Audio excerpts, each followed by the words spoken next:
Il dramma di un familiare scomparso non è facile da descrivere perché è una cosa che ti attanaglia da dentro, che ti spegne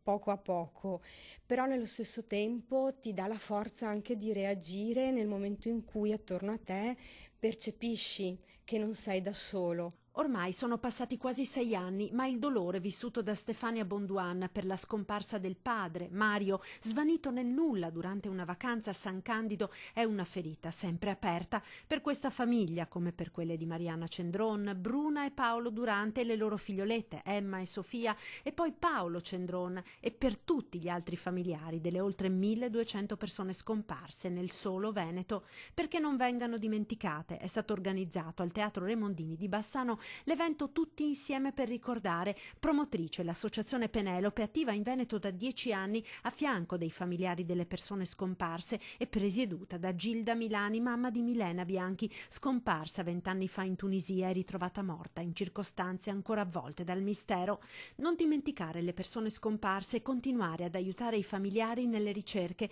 e nella battaglia contro quella burocrazia che troppo spesso rallenta le indagini è uno degli obiettivi dell'associazione, che si appella comunque a tutte le persone. Dalle forze dell'ordine, ai mezzi di comunicazione, alle persone comuni che